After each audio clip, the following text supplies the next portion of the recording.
When I was studying this 10th canto for this Janmashtami time, we came up with a very beautiful meaning for this dharma in two places. One is in connection with Yadu, and one is in connection with Vasudeva. So Yadu, when it was said that Krishna took birth in Yadu's dynasty, then Yadu is called Dharmashila.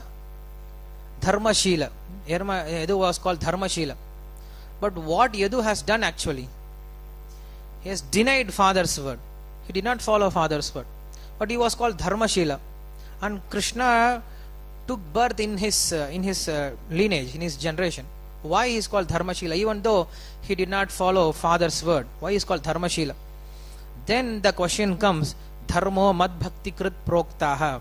Dharma means not just following the Shastra, but the instruction which helps us to develop bhakti is called Dharma. Yadu, he denied father's word. Why? Because he thought, if I give this youth to my father, what he will do anyway? He will engage in sinful activity. He is not going to do bhakti. So I should not involve my father in sinful action. That is first thing. Second thing, if I give my youth to my father, I will become old. In this old age, what kind of bhakti I can do? In this young age, I should do bhakti.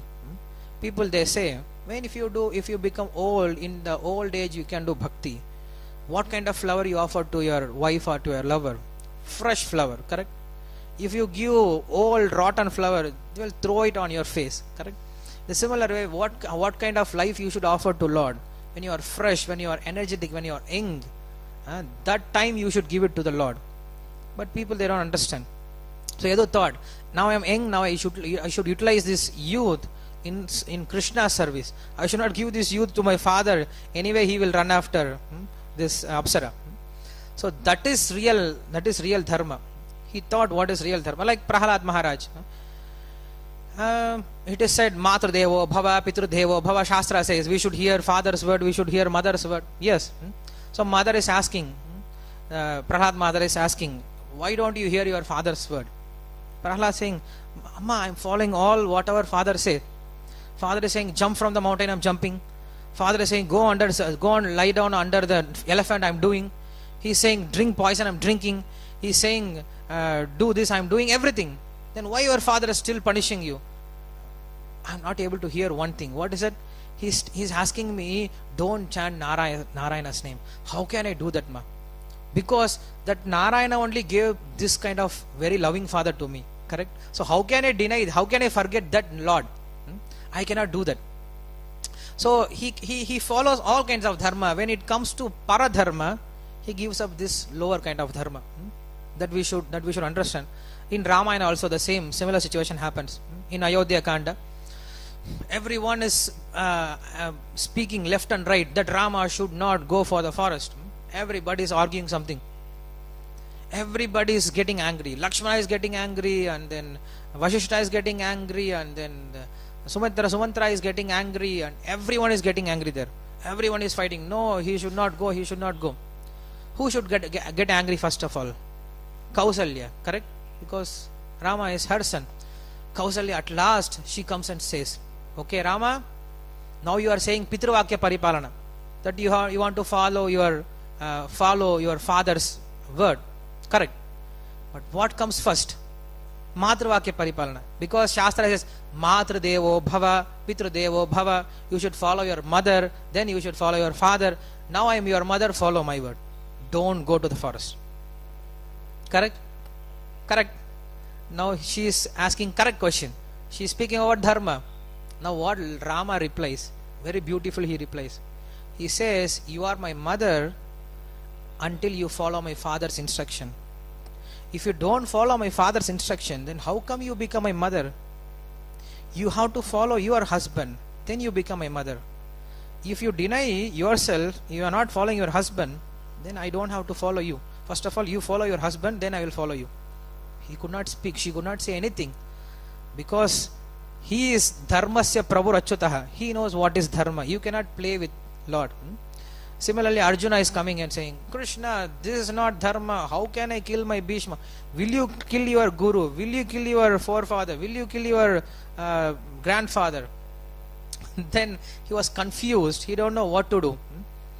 Then he surrendered himself. Then he says, what is the shloka that he surrendered? Shishasteham sadhi, how it begins? Karpanya doshopahata swava prachamitvam dharma sammoda chetaha. He says dharma sammoda chetaha. I don't know what is dharma. That's what Yamunacharya says in the beginning of first chapter of Bhagavad Gita. He says Asthana sneha karunya dharma dharma diyakulam partam prapanna buddhishya shastra avataranam kritam. Why this Bhagavad Gita was spoken? Bhagavad Gita was spoken for three reasons. One is Asthana sneha, Asthana karunya, dharma dharma diyakulam. The wrongly misplaced sneha, the affection, the misplaced Asthana sneha and karunya, misplaced mercy, and dharma dharma diyakulam, considering dharma as adharma and adharma as dharma. So to solve this three problem, shastra avataranam kritam, partam prapanna buddhishya shastra avataranam kritam. To console these three problems, Krishna spoke this Bhagavad Gita. So in that the one problem is dharma dharma diyakulam, considering dharma as adharma and adharma as dharma. This is what happening in this Kali Yuga all that time. People, whatever is dharmic, they think it is adharma, and whatever is adharma, they prize it very much. Correct? In this material world, whomever is serving Krishna, you are all useless people, you are all parasites, you are all nothing for the society. But whomever is working for their own sense gratification, whomever is exploiting, whomever is committing sinful activities, they prize them. Oh, you are doing very nice person, you are very expert in this material world. So that's called dharma dharma diyakulam. So Arjuna also came to the same conclusion. Krishna, I don't know, naitattai upatyate shudram hridaya daurbalyam. I don't know what is good for me. I am speaking dharma, and anyway you will speak dharma only, because dharmasya prabhurachataha. Whatever you speak, that is dharma. Now I don't understand whether I should follow my words or your words, what I should do. Then he surrenders. Then what happens? Krishna starts speaking Bhagavad Gita. Then at the end of Bhagavad Gita, he comes to a conclusion. This is the essence of Bhagavad Gita, we can say. Very simple essence. Just understand this scenario. We say, if Krishna is with you, if Lord is with you, you will be happy. If Lord is nearby you, you will be happy. But just consider Arjuna and Krishna, how close they are. Just this much distance. Arjuna can see Krishna, Arjuna can hear Krishna, Arjuna can talk to Krishna, Krishna is talking to Arjuna back. Krishna is ready to serve Arjuna. Everything is there, but still Arjuna was in confusion. Still Arjuna was in depression. Why? Just one small thing, one small problem was there. If we can understand, yes? Yes, what does it mean? Previously, Arjuna had his own concept of dharma. He doesn't want to listen to Krishna. In the end of Bhagavad Gita, what he said? Okay, Krishna, I will do karma yoga. No. Okay, Krishna, I will do jnana yoga. No. Okay, Krishna, I will do bhakti yoga. No. What he said? Karishye vachanam tava. Whatever you say, I will do, Krishna. That is dharma. I don't know what is karma, I don't know what is jnana, I don't know what even bhakti. If you say, I'll just do it. So that is the thing. That is the whole point. To bring to this discipline, just hear my words. Obedience. So this is the whole point. Children are not obedient to parents, students are not obedient to teachers, disciples are not obedient to guru, citizens are not obedient to government, humans are not obedient to God, and that is a problem. All problems are solved if we become obedient. That is the whole point of Bhagavad Gita. Just hear what I say. That's it. Don't think too much. Don't consider.